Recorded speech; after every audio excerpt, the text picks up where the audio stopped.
I'd bet my own life that this movie will save lives. At these film festivals, we do a Q&A typically. When you have Vietnam veterans that stand up, some in tears, and say, "You effing nailed it," and that's all they want to say, and they sit back down. You've made a movie that can't be watched casually.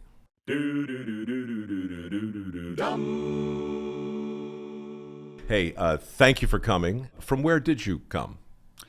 From Western Massachusetts. That's where I'm currently living with my wife and my 13th month old. And where you filmed this amazing movie. Thank you. Yeah, Sheepdog. Yes, I wanted. We'll get into the film details, but just you bet we will. but just about Western Massachusetts and why that was so important. So my wife's from there. She grew up there. I grew up a little 6 hours north of that, like just across the Canadian border. I did 21 years in LA.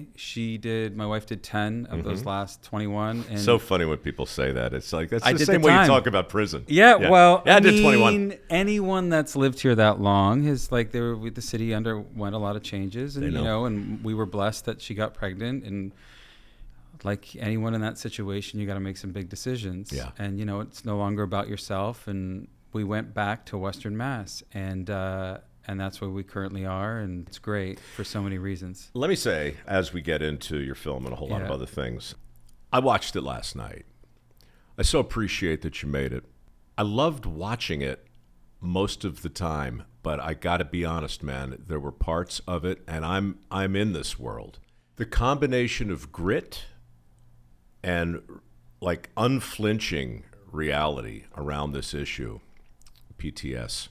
I mean, it's so well acted and it's so poignant, but there are moments where it's as real as a great doc. But before I even got pulled into the story or anything else, I got pulled into Western Mass. Those drone shots, or did you use a Westcam? Did you use helicopter? No, those were drone shots. Yeah, that's TJ Millard was our aerial cinematographer. He does all Taylor Sheridan stuff. He's a veteran. Keep him. He's just a wonderful human being, and yeah. My compliments, because I'm such a stickler for place. Yeah. Like in novels and movies, it's sometimes you just get such a sense of the place. And you can't do it with exposition, and you can't do it with monologues. You just have to show it and somehow get the patois. Yeah. Right? And you got it in drone shots. You got it in the interior of that paper mill. A real paper mill? Yeah, it was. And I've been in a few, and I looked at that. Yeah. And I said out loud, holy shit, that's a real paper mill. Yeah. And they're obviously have closed right and left. So I guess the word is verisimilitude, and your movie is filled with it. And congrats, man, because I know that was not easy to make, and it must have took a long time. Yeah, it was a 14-year journey to today, sitting here in front of you. And I never... It all comes to this. Yeah, it does. And thank you for allowing it to come to this. Spent years on the road sitting in front of veterans, and I'll get to the genesis story, but just speaking about Western Massachusetts, it was imperative that as the storyteller, as the screenwriter, that if I'm holding up the mirror, I have to be authentic. I can't judge the characters, and I have to show the audience the truth. And Western Massachusetts was perfect because everywhere I had gone across the country, I was going to a lot of small towns, a lot of working class folks, especially those that serve in the military, mental health workers, same thing. And I wanted it to reflect that. We were very fortunate just in terms of the paper mill. That paper mill shut down in 2017. My brother-in-law, who worked his butt off there for years, he had a contact and the guy who ran the mill, and they let us in there. Because it needed to be authentic. It needed to be, even the pulp, that was real pulp. It's not even paper. It's actually like cotton rags. Why is it important that the detail like that in a film like this Because be so right? One false note and you're dead. And the whole song it's a house of goes cards. to hell. Yeah, and I knew that. And oftentimes when I'm asked, like, what was the hardest part of the 14-year journey, it was getting it right. Why do you know that? When did you learn that the devil truly lives in the details? Okay, I can answer that probably in two parts. When I learned the responsibility of what I was embarking on wasn't until I met with the first veteran that I met with in 2011 in McAllen, Texas, George Rice. I was idealistic. I set up cameras just like this, and he was very open, and he was lovely, and then we cut the cameras and broke for lunch. That's when he pulled me aside, and he was like, hey, so are you the screenwriter? And I didn't know at the time if I was going to write a screenplay. I was journaling. I was just trying to get the story of like understanding what was going on in our country. And he began to open up about a military operation that now, you've seen the film, my character talks about. It's in the film, it's loosely inspired by these events. But at the end of that conversation, off camera, he took off his in memoriam band that had the name of 3 of his fallen brothers. And he held it out to me, and he said, don't let me down. And I remember in that moment, I did not want to take the band. And he said again, don't let me down. You have to take the band. And I did. And I got in the car, and I remember my co-star in the film, Matt Dallas, he went on the road with me, and we sat there in the car in silence, and we knew we had bit off more than we can chew. We had no background. There was nothing to equip us but our curiosity and the sense of responsibility that we felt. But we didn't know what we were doing.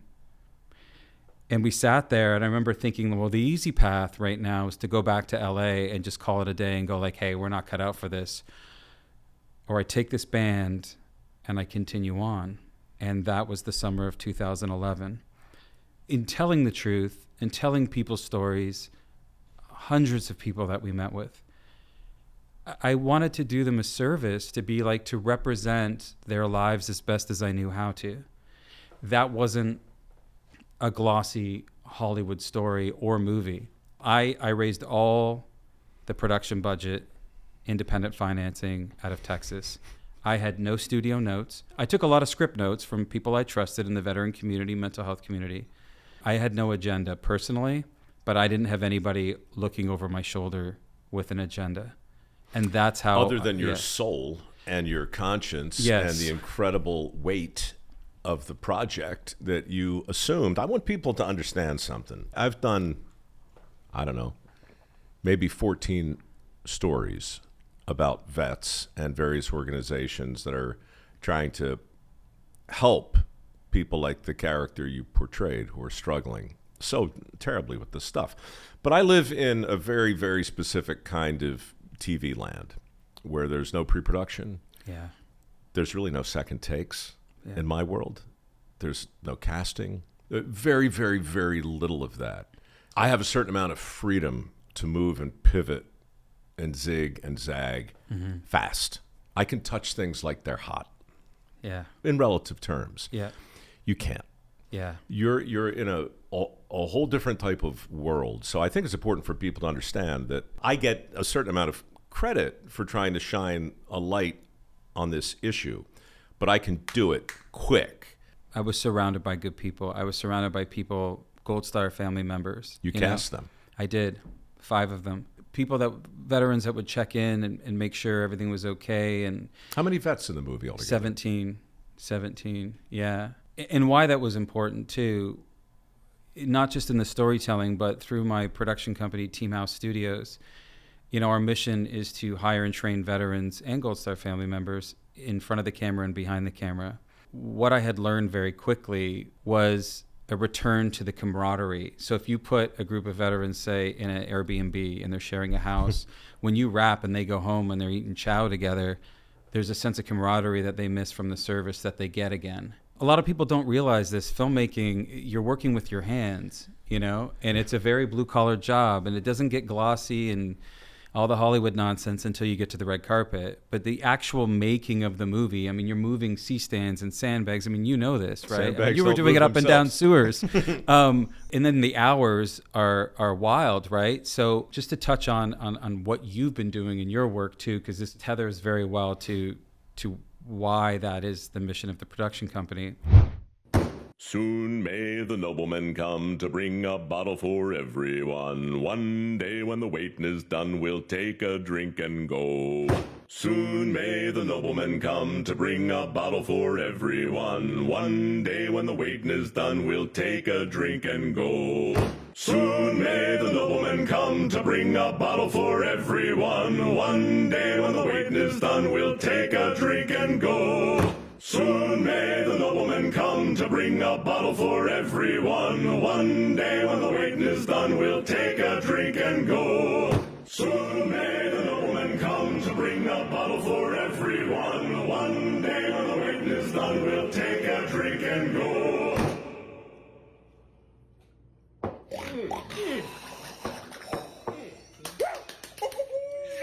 Now available in Rye. Veterans show up on time. They'll stay late. As you've said in your own words, they'll tuck in their shirt. They don't whine, right? And I don't want to ever blanket statement something, but I say this with so much honor and pride. That's only been my experience. They want the ball. Yeah. It's the top of the ninth. The bases are loaded. Yep. Give me the ball. Yep. I think you're talking about soft skills. Yeah. Basically. Yeah. It's hard to even talk about that in the real world, certainly in a traditional HR department, in a traditional company. Let's sit down and talk about how to train your employees to behave. Yeah. It's good luck. Yeah. Yeah. And I think it's interesting because for me, out in Western Massachusetts, there's a technical school. It's Franklin County Technical. And my wife has childhood friends that went there. And again, I don't want to generalize here, but I'm just saying they're all flourishing. They work very hard.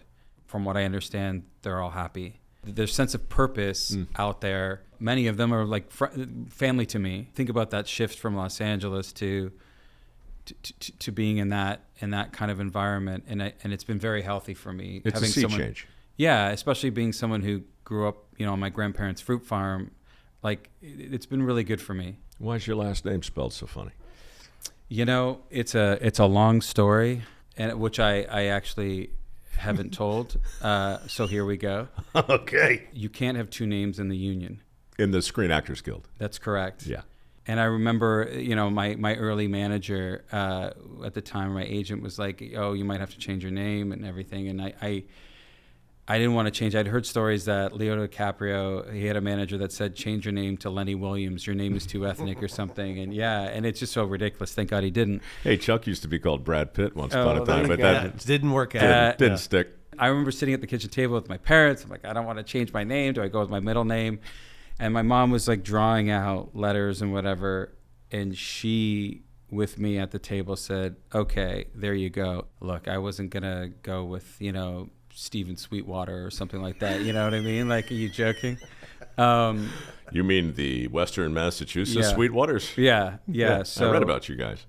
So that's just one of the things. I mean, it's funny because, I read in Harrison Ford's biography that at the time he was joining the union, there was already a Harry Ford or a Harrison Ford, and he was going to have to change his name. And I believe it was, don't quote me, but it might have been a jazz musician or something. Mm-hmm. And on the day he was going to change his name, the gentleman, may he rest in peace, I don't know who he is, passed away, and he got to keep his name.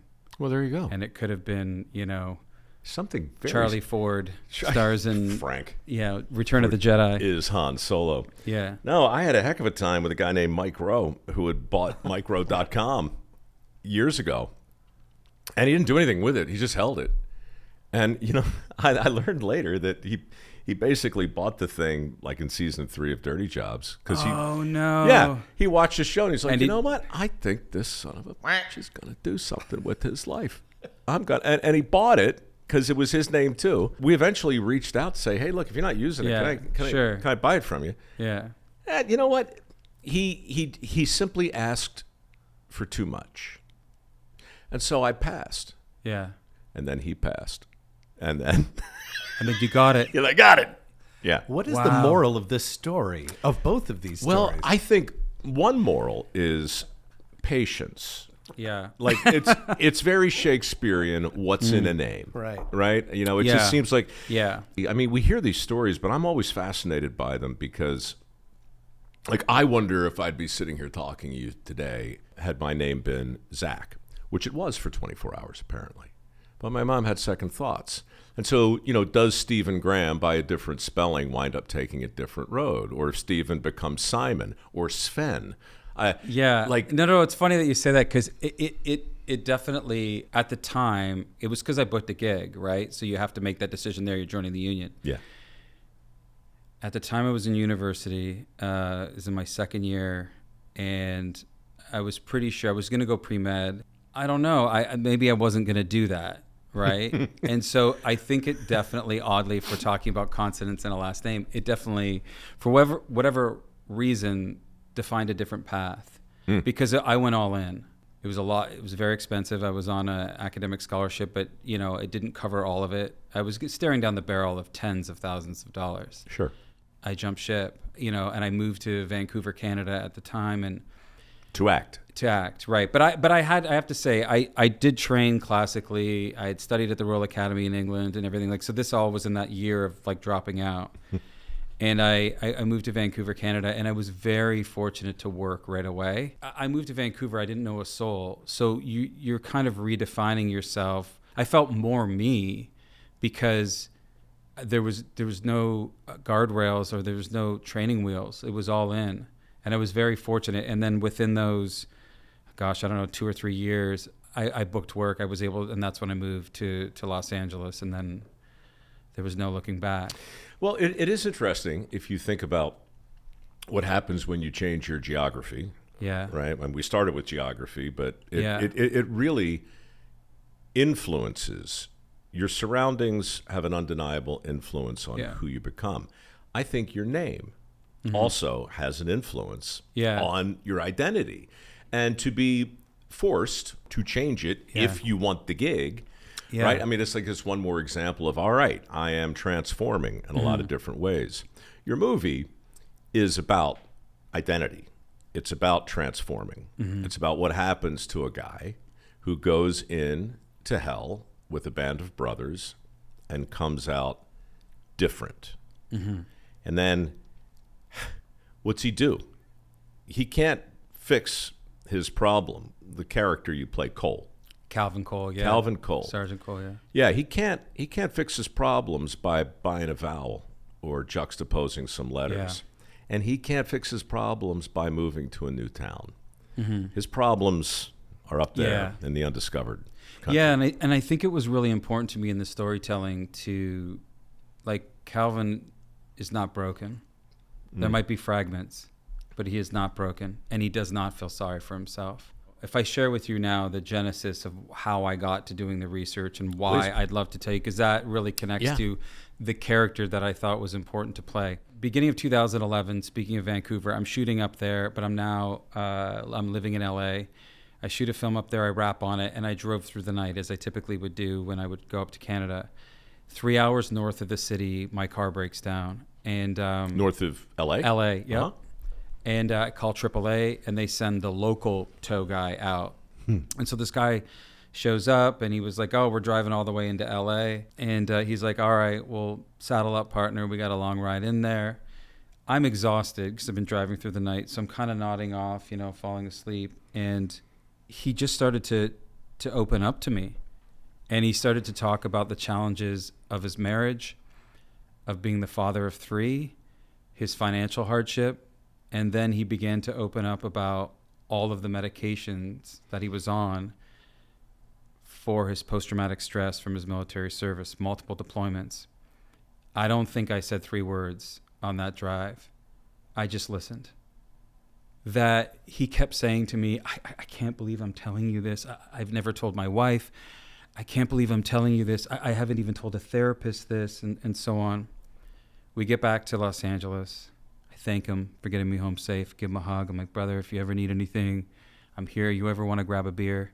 And I looked into his eyes, and I was certain that there was comfort for him to never see me again.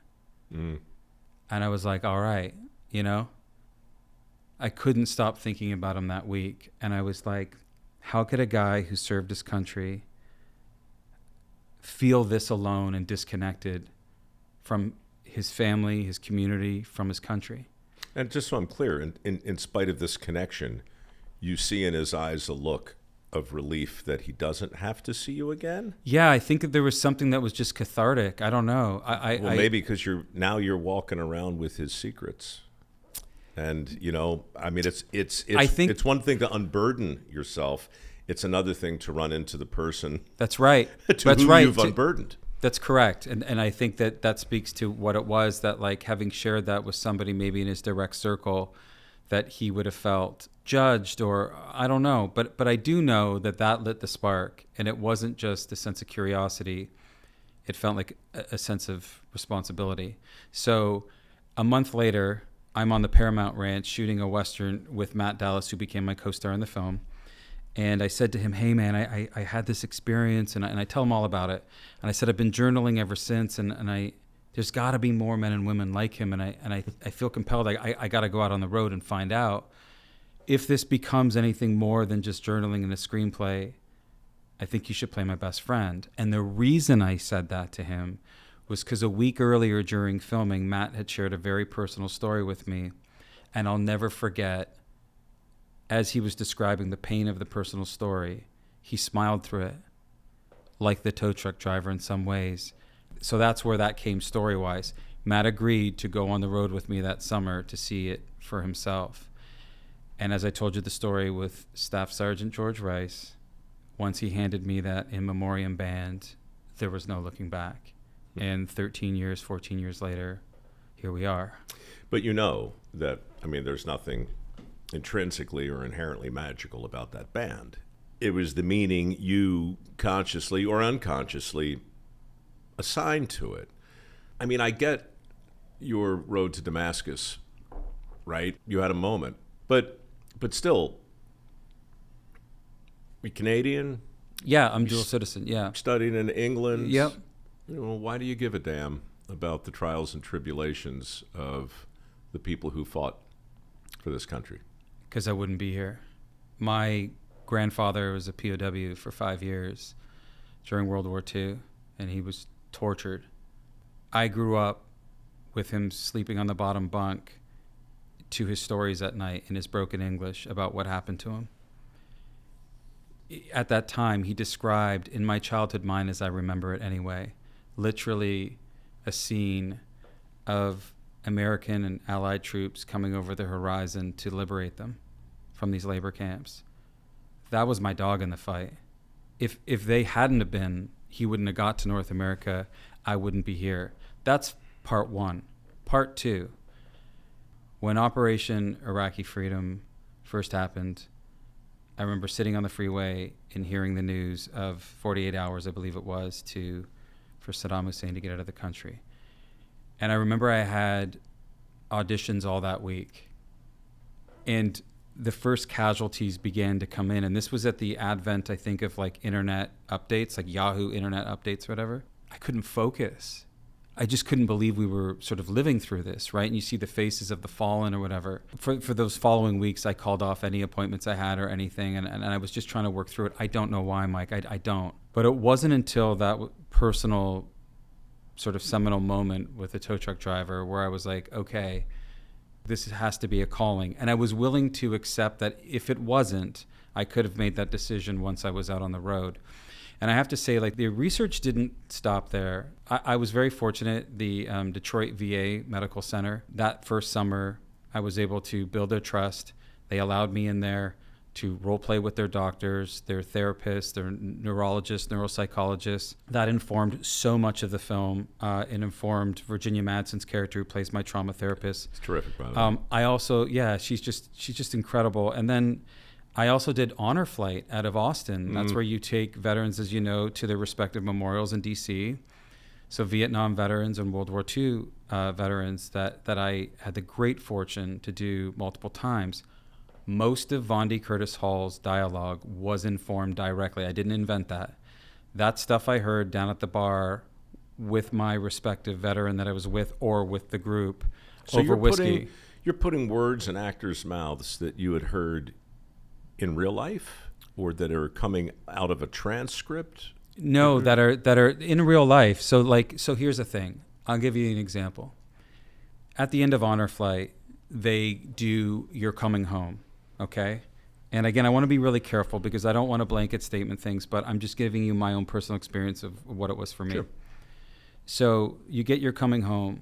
As you get off the plane back in Austin, they announce over the PA, hey, everybody, we have, national treasures that are going to be walking through or in their wheelchairs through, all standing ovation. And it's amazing. Unbelievable. You get chills all the way up your neck. Some Vietnam veterans, certainly mine that I was chaperoning, had no interest. And I'll never forget that on one particular occasion, he turned to me, my guy, and he said, I don't need this. We were spat on when we came home. We had to exit out the back. Your medals are in the mail. That's in the movie. That's right. You spit in the somebody Yes. says thanks for your service in a bar and walks away, and you basically repeat it. Like you spit the words out as you say. Because in my experience, look, I know that civilians oftentimes don't know how to thank veterans. They mean well. Of course, they just don't. And I often say to vets that I know, look at, like, it takes a lot of courage to come up to a stranger and go, hey, thank you for your service. So just understand that side of it. But most veterans in my experience said, well, don't give me some hollow gesture. Just ask me how I'm doing, And so I felt like that's why my character reacts that way, because I had just seen it so much, where if I was out with a group of veterans and, civilians come up and like, oh, thank you for your service or whatever. And it always felt empty and hollow. And I thought that was fair to share. Asking, how are you doing? And really meaning it goes a long way. Goes a really long way. I wonder sometimes, I've talked to a lot of vets about this too, and one guy said, my question was, why is that expression of gratitude so often taken or mistaken for something else? And he said, it's because I really don't need to hear a tacit admission of guilt from someone I've never met. And the truth is, if I'm being brutally honest, I didn't really do it for you. Yeah. I did it for the ephemeral you. Most people enlist for very personal reasons. Even if they're patriotic reasons, they're personal. In the same way, I think that when it gets down to the short strokes, it's not about the chain of command. It's not about your family at home. It's about the guy next to you. Absolutely. And so that is what I think you were talking about earlier. When you find that band of brothers mentality, maybe it's in a paper mill in a movie. Yeah. Maybe it's in a sewer in a reality show. And so when we see that connection made real in films and we see it depicted on the battlefield, I don't think that's a lie. I think it's a portrayal, but I think it's real. And then when you break that and then throw those guys back into polite society with no reverse boot camp to help them sort it out, that's a problem. I think, too, though, is that the older generation of warrior, the VFW and the American Legion, were very popular at one point, but I've walked into VFWs and American Legions all over the country, and I'll see different generations of veterans, but predominantly older. And I think in the advent of social media, oftentimes it's like you're part of like a Facebook group maybe, so you're still like you're connected, but you're not. And it's so important to connect with, if you're having trouble connecting with civilians, it's so important to connect with those that might have walked a mile in your shoes, just different conflict. I saw that a lot on Honor Flight. I saw when the vets, there was a younger generation that were, and I'm laughing because I think of some of the conversations between the younger and older generation vets, and they just get on each other, and it's sometimes could be hilarious. But it's so healthy.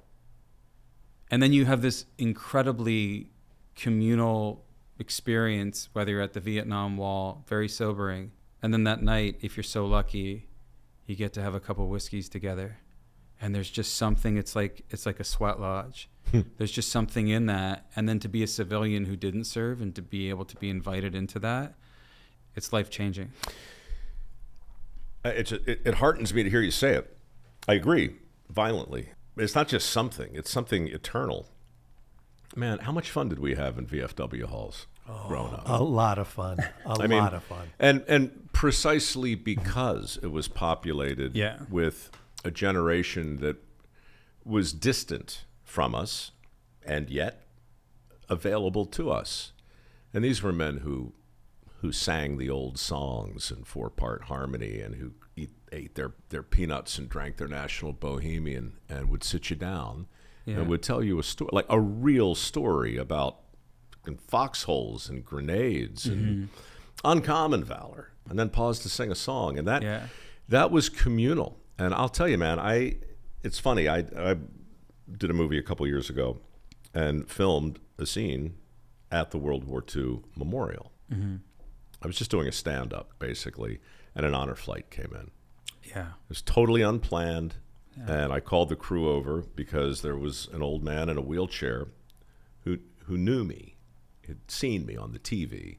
Turns out he grew up like a mile from my parents, and he and my dad were in Korea at the same time. And suddenly I'm squatting there. Crew comes over, and we film this moment. The moments that we used to promote that project were the moments I had with that old man that were completely unscripted, unanticipated, and utterly real. That's what I meant before when I said I think I have an unfair advantage. Like, we're both trying to do the same thing, but to be able to grab that moment, and put that on screens to promote the project is a gift. It was Sheepdog was lightning in a bottle. Yeah. I really mean that, and I'll tell you why. Who's the sheepdog, by the way? I still can't figure it out. That's for you to determine, but there could be multiple sheepdogs. What I did with the story was take David Grossman's from On Combat. It was a metaphor that a Vietnam veteran said in his book.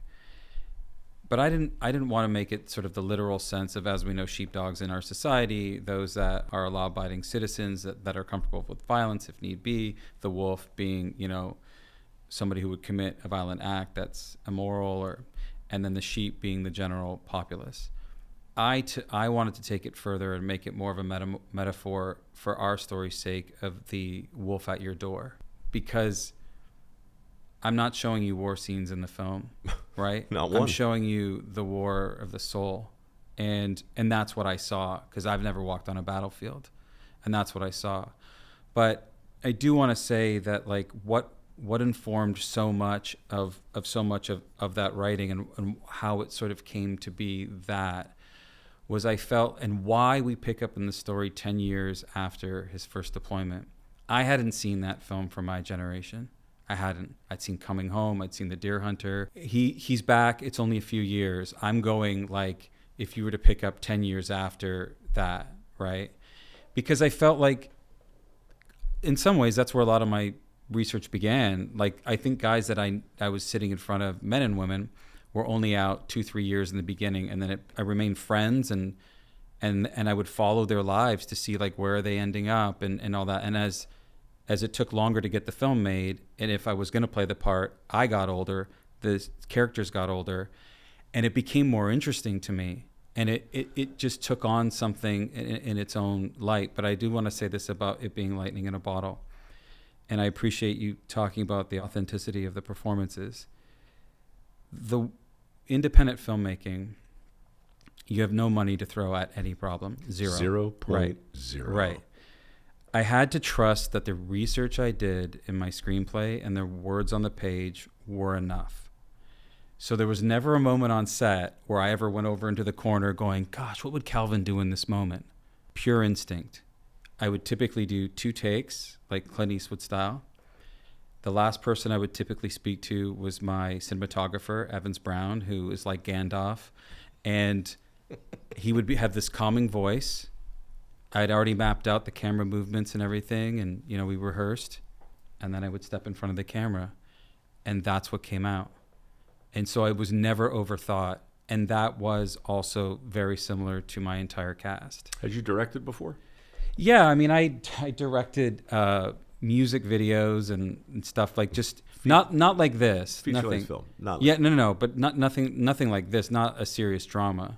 So no, this was like a foray for sure. And I can't tell you how many times over the years that people said to me, and we were laughed out of Hollywood offices, right? And that's partly why it took so many years. And I understood it. Like, nobody saw it, and they certainly didn't see me on the poster. And I had gotten to a place where this is not a vanity project. But what I did know was that the work that I was going to do as the actor and the researcher and the writer, typically in LA and Hollywood, you're lucky to get 30 days before you're rolling, before you're on camera. When you hear about Daniel Day-Lewis getting a year to prep for Abe Lincoln, well, that was something he worked out with Spielberg, who wasn't happy about that, by the way. No, that's luxurious. Right. So I didn't want someone stepping into it who was just going to give their version of what they thought it was. I wanted to give my version of what I knew it was. And that was the difference. And that's how I ended up there. Chuck, can you find the poster for the film? I'm going to look at something to stand for? Oh, for this film? No, this one. For Sheepdog, it's not all about me all the time, anyway. Are you sure? I'm sure. Okay. Yeah, you know what? You're right. Bring up my movie. Let's talk about that. Yeah. No, I want to. I don't know that I have the poster, but this is the website, right? Yeah. I'm looking for the reviews. Oh yeah, Oh, so there you you go go. down. Yeah. If you go down, we should I'm not talk going to about make that. you read these. No, but there's a couple. But I Yeah, there's will. a couple there. Yeah, this. Joe Newmeyer. I was floored. A when he said thoughtful, that. engaging, beautifully acted drama that can stand tall in the company of such giants as Coming Home, American Sniper, and The Messenger. Holy crap, dude! Real, raw, powerful. I mean, dude, this one of the best films of the year. A rare, perfect film. Oh, I know. I mean, and come on. That's got to make you blush. But I mean, in places where you don't tell you, blush. I really mean this, like, because even at the awards that we won on the film festival circuit, like, because right now I'm feeling a little shaky just talking about this. This is almost gross. I don't blame you. This is no, ridiculous. These are these love letters. Look at the two of you there. Movie stars. Every time that we've ever won an award, we're typically shocked. And I say that because there's a machine out there. Oh, yeah, man. And I know you know this. You've been in the business a long time. And just to lighten things up a little bit, because I'm going to tell you. So we went to the Beverly Hills Film Festival. It was we were very fortunate. We screened there. Tons of veterans came out. We were sold out, 250-seat theater. I had first responders, Vietnam veterans. We had already, that night, we won the night. It was emotional. The impact was great. The next day is the award ceremony. So I show it with Matt Dallas. It's at the Beverly Hilton, where they do the Globes. Oh, yeah. And, we show up, and our table is at the very back corner, literally beside the bus stand. You had to, there was a railing. I took photos because I was like, my mom won't believe this and my wife won't believe it. There was a railing. We had to go underneath the railing on the way to the bathroom, bus stand. That's fantastic. To get to it. And I said to Matt, enjoy the champagne. We're not going to win anything tonight. I said they never would have put us here. Sure. And they're serving as MREs. This can't be right. So it's this glamorous thing, and the whole thing. Everybody's black tie, whatever. And we're just there, just trying to take in the moment. We had a great night again the night before. We already felt like we had won. And they call my name for best screenplay. And it was that moment of did they say me? And Matt's like, you got to get up there, go. So I get up there, and you're like on a Jumbotron, on each side. And you're like, and you got to understand from where I'm coming from and everything I've been through on this project, that couldn't be more wildly far from anything that you ever thought. Not why you did it. Right. So you're up there, and I had nothing prepared. I just, speak from, as you wouldn't, and I just spoke from my heart. And then a few awards later, they call Best Actor. And again, I'm like, this has got it. There's this, I feel like I'm being punked. So I go up there. So it's you. Yeah. But Best Screenwriter, Best Actor. Best Screenwriter, Best Actor. And I was so nervous up there. I even bumped the microphone with my chin. I'm like, sorry, to the MC and everything. And let me tell you, full circle moment. We're at the after party, and wait a minute, no Best Director? They got to spread those awards out. They got to spread those awards out. You right. can't be greedy. Hey, we were the only film that took 2 awards home that night. And did you have to climb over the railing to get to it? We did. I'm not joking. I had it like this, and I had one arm, and I put it on the table. And if anyone out there doesn't believe me, I'll have to release footage of it. But look, I want to see that. That's hysterical. But you know what though? It for us, we had such a good laugh about it, and then at the after party, I have a young child, and I said to Matt, I I got to get home to my wife, and I'm just really tired and everything. But we'll say thank you to everybody, and then I got to go. I'm not sure you understand how Hollywood works. Right, I know, but I just like I was never look. We could talk. I ran a moving company while people I didn't go to the Hollywood Hills parties and stuff like that. I was always focused on the work. But I will tell you, I'm standing there with the awards. Matt's gone to the bar to get a beer. The C's part, and who walks towards me. It looks like Jon Voight, but I've worked with John. It's not John. Mm-hmm. And the guy's like a foot shorter. And I'm like, why do I know? And he said, hey, how are you? I just want to say I was really moved by your speech. In my career, I had the good fortune to do a film that dealt with our Vietnam veterans. And just in that moment, I'm like, Mr. Savage? John Savage? Good grief. And Deer Hunter John Savage? Yes. And I'm like floating above my body. I'm like, put down the awards. Matt, like Matt Dallas, get over here. Don't worry about the beer. Get over here, right? He comes over, and we had this great moment together. And I said to him, you have to understand how surreal this is for us because we've watched that film so many times. It's his film in a lot of ways. Thank you. I said to Matt Dallas, when I wanted him to first watch that film over a decade ago, I said, if we can have the same humanity in our characters as John Savage has, mm-hmm. we'll be in good shape. We'll be in good shape. And I was able to tell that to him to his face. And it was emotional. And I was like, that's it.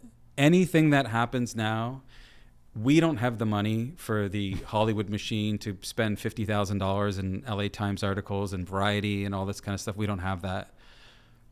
I just hope that we're the people's movie.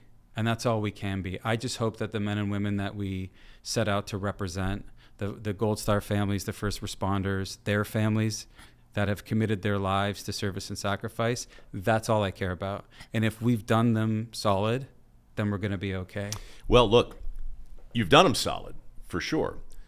But you've made a movie that can't be watched casually.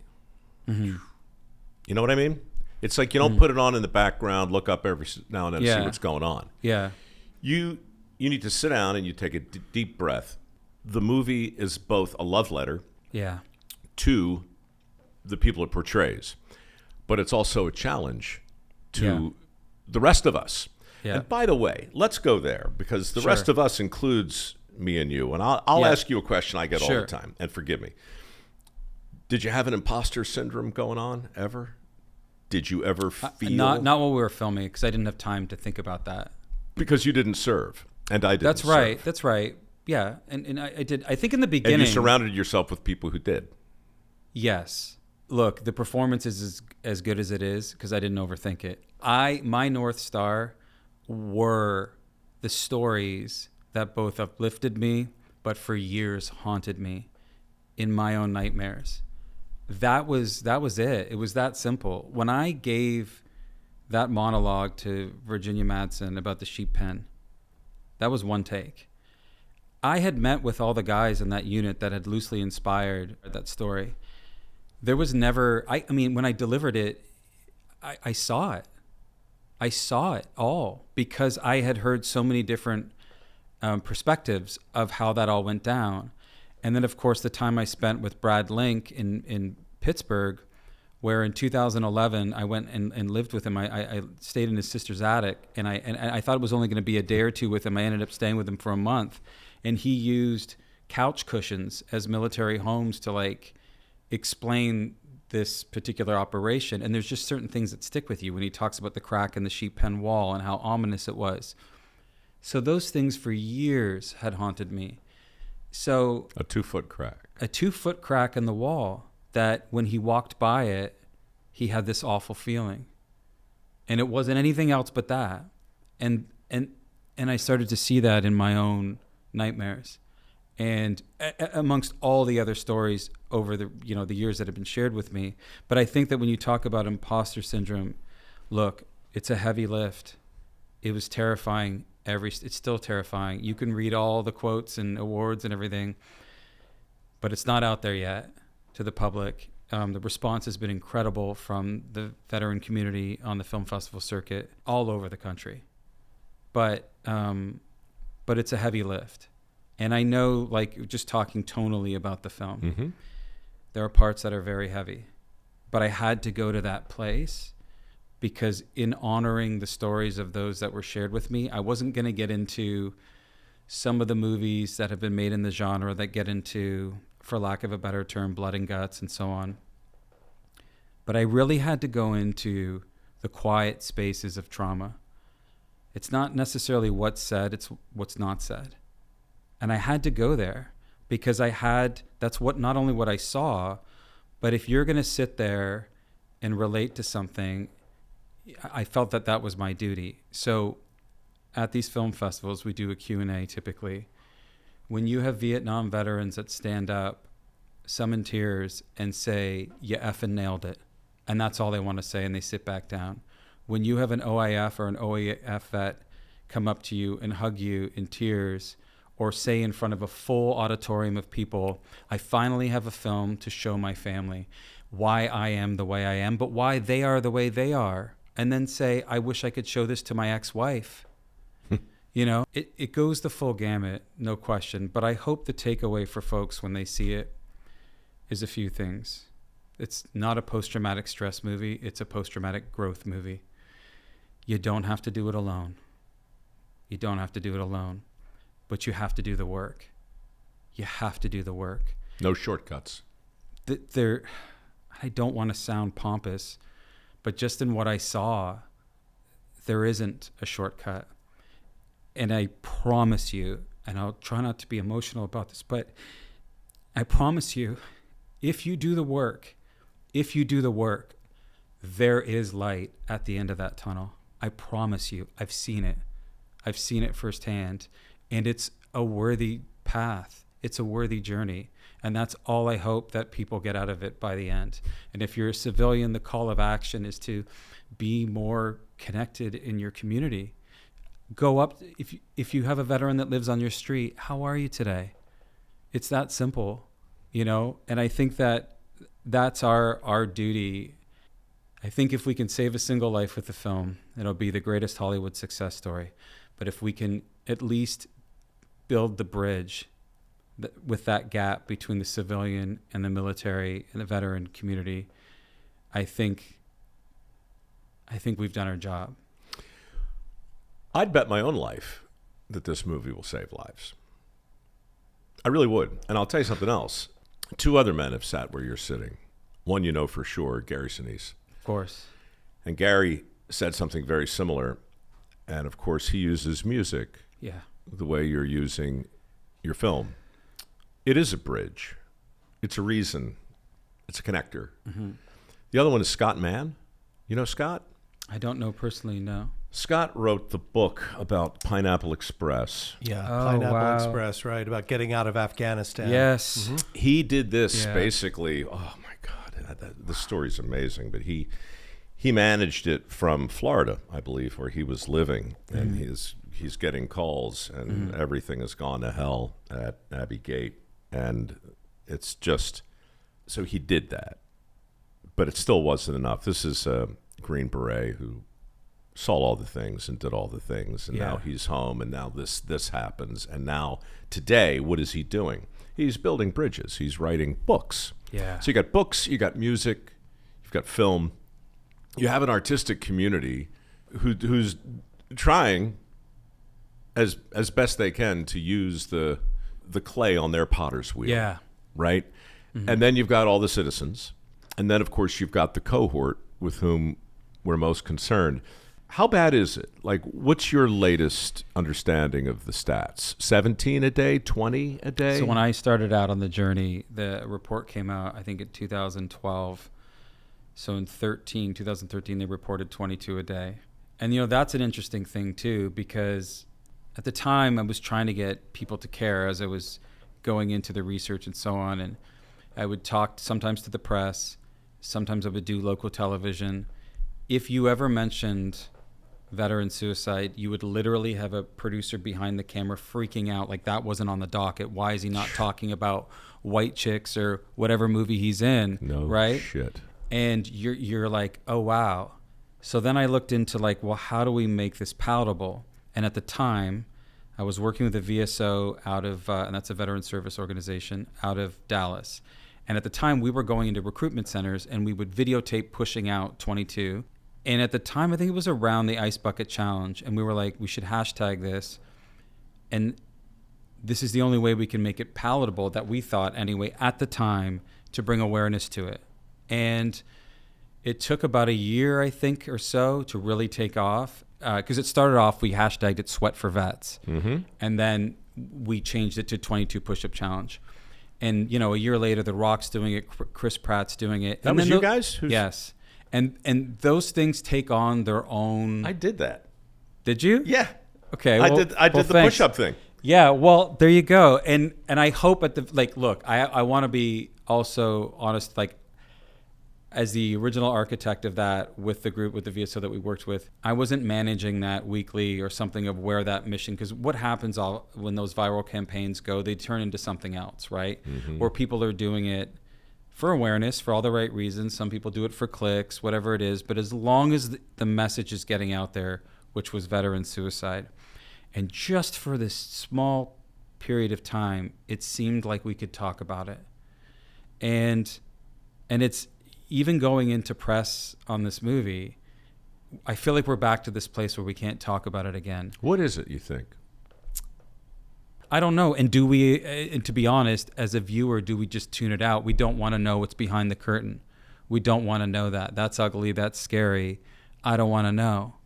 That's also why when you have an all-volunteer military, which is, you know, such a small percentage of the population, it's those families that are carrying that weight for the rest of the country, right? It's easier if it's over there. For sure. Look, well, I'll tell you, I got to be very careful with this episode because I learned a lesson just a few months ago. This will make the rounds, sure, but it'll be on YouTube. So I gotta think about the thumbnail, and I gotta think about the description, because I went to Fredericksburg.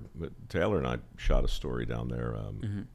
Black Horse Forge, Steve Hotz, former interior designer, who signs up to fight 10, 12 years ago. 82nd Airborne, breaks his back, lots of jumps, and then loses an eye. Comes home, and he's spiraling. And he's this close to checking out. And he goes in his garage and he pulls out a forge, which he's had for years, and he fires it up. And he just starts hammering metal, old railroad ties, starts making knives, you know. And he finds the time compresses when he does this, and it gets out of his head. And his friends are struggling, and he calls them, and they come over, and they start making knives. They start forging. This is probably 9 years ago, 10 years ago, he started doing this. 22,000 vets have gone through the Black Horse Forge. 0 suicides. Yeah. 0. Yeah. Now, we shoot this story, we tell it, and we put it out there. And what pops up? A black screen instead of the thumbnail, which is important when you're out there in social, right? Of course. It's like your poster. Yeah. That P&A stuff matters, yes, right? It does. Prints and advertising. Yeah. And so it's replaced, YouTube replaces it with a black screen that says, warning, suicidal ideation, blah, blah, blah. It might as well have said, nothing to see here. Keep scrolling or you might become sad.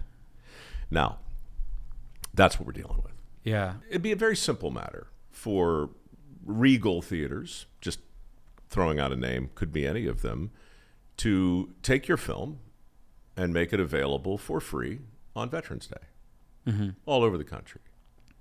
It would be a relatively simple thing for Amazon or Netflix or HBO Max or Roku to do the same thing. Yeah. So, you know, I don't think it's enough to fight for equal treatment. If your film is viewed purely as an entertainment property, then we miss all of the upside of a public service announcement. Yeah. If it's seen as a public service announcement, it's a lecture, and nobody wants that. Yep. And nobody wants a sermon. Right. It has to be both. And so it's a monumental struggle, I think, for artists of all stripes. We did partner, we're announcing this soon, but we did partner with Vet Tix, right? Great. It's a 501c3. Vet Tix has committed their mission to creating memories that last forever for veterans, first responders, and their families. Get you out of your house. You want to go see a country music or, you know, a concert. or your favorite sporting event. They do that. We're the first film they've ever partnered with on this. And we had to go out there and find those relationships because we knew we weren't going to get them in the system. Just as you're saying, we knew we weren't going to get that. We have an incredible VSO coalition, corporate sponsors that have come in that see the need, especially for the veterans that they might employ. Navy Federal Credit Union has already purchased $20,000 worth of tickets through Vet Tix to send veterans, first responders, their families to the movies. Terrific. So we're finding ways. I know that it's not going to be easy, but nothing on this journey has been, So I kind of go into it of like, we just work our butts off, keep our heads down, and, hope that the message and what we're trying to do reaches folks. Forgive me for thinking like a marketeer. I can't help it. Yeah. Tell the vets who see the film with the Vet Tix to take their phone out after the movie and record their honest reaction to it. Find a place where they can upload those videos with the proper releases and then start building the kind of campaign that is just brutally and relentlessly, transparently authentic. Yeah. And you start putting together 30, 90, 2-minute clips of vets with tears of gratitude in their eyes, saying straight to their cameras, I felt alone and now I don't. Somebody finally gets it. I wish my ex-wife could have seen this. I wish my kids could see this. And like I said, this was always about ordinary people in extraordinary circumstances. And I hope that Sheepdog becomes the people's movie. I hope it does too. When can the people see it? It'll be in select theaters this December and then nationwide in January. Great movie. It's only going to save a bunch of lives. But the important thing is you got 2 awards, and I hope those wind up on a mantle someplace where... Yeah. Well, it's an embarrassment of riches, but we have 15. Oh, geez. Yeah. And I only say that because it matters to the other film festivals, Omaha, Iowa, all over the country. Yes. We're grateful. Naples, Florida. But yes, and I mean this when I say this. Those aren't ours. They are not ours. Those are the people that we represent in the film. They're on loan. Sure. You're a custodian. Thank you. But if that can help elevate the message and the awareness of the film, we're filled to the brim. You did a good thing, man. Your movie's going to save lives, that's for sure. Pity about your last name, but people will get over that. Yeah. Keep an eye out for the film. It's called Sheepdog. It's awesome. Thanks, Stephen. Thanks, Mike. Anytime. If you like what you heard, And even if you don't, won't you please, pretty please, subscribe. Well, I hate to beg and I hate to plead, but please, pretty freaking please, please subscribe.